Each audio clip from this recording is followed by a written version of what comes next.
He barely had enough to eat himself, but when he saw what someone else needed, this poor boy did something no one expected. The reason he gave away his only lunch will melt your heart. Subscribe to Minutes of Moral for more powerful real-life stories that touch the soul. Like, comment, and share to inspire others. Jason was just 10 years old. His family struggled. His lunchbox only ever held a small sandwich. Sometimes not even that. Some mornings Jason would sneak into the kitchen while it was still dark, tiptoeing past his sleeping mother and little sister. He would open the old creaky cupboard, hoping to find something extra. Maybe an old piece of bread or a forgotten apple. But most of the time, there was nothing but a half-empty jar of peanut butter and a few stale crackers. Still, Jason never complained. He walked to school every day through biting wind and knee-high snow. His shoes leaked water, his thin socks always damp by the time he reached the old brick school building. But Jason kept his head up, shoulders back, and a shy smile for everyone who crossed his path. One cold winter day, while sitting alone at school with his small sandwich, he noticed another boy crying behind the building. It was Tom, the new kid, alone, shivering, his stomach growling loud enough to hear. Jason had seen Tom before, sitting at the back of the classroom with downcast eyes and sleeves too short for his skinny arms. Kids whispered that Tom's dad had left, and his mom worked all night at a diner far across town. Without a second thought, Jason walked over. He sat beside Tom and split his lunch in half. "Here, you can have mine. I'm not that hungry anyway," Jason lied, smiling. Tom hesitated, but took it, tears in his eyes. Jason's own stomach rumbled as he watched Tom eat, but his heart felt full. He didn't know the teachers were watching from the window. Miss Clara and Mr. Edwards, who often worried about students like Jason and Tom, exchanged a glance.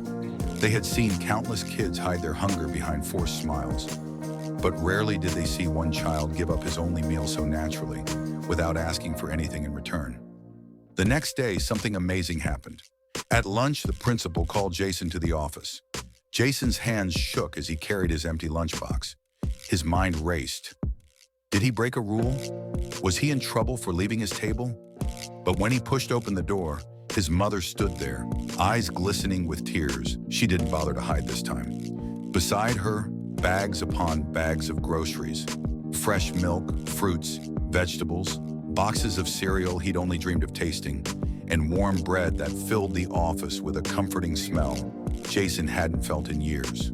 And right in front of it all, a brand new winter coat. Thick, software with deep pockets and a sturdy zipper. Jason reached out a trembling hand to touch it, half expecting it to disappear like a dream. A secret fundraiser had started after the teachers shared what Jason did. The entire town pitched in. Neighbors who barely knew his name, shopkeepers, even the old lady who always scolded kids for stepping on her lawn. They gave because they believed that a boy who would share his last bite deserved to be warm and fed. Jason's small kindness came back bigger than he ever dreamed. That night, Jason and his mom filled their tiny kitchen table with food they hadn't seen for months. His little sister clapped her small hands in delight at the sight of real butter on warm toast. His mother pressed her hand to her chest, whispering prayers of gratitude between quiet sobs. But kindness has a way of traveling even further. News of Jason's gesture spread beyond the school. The local bakery, inspired by him, began leaving baskets of fresh rolls by the back door for anyone in need.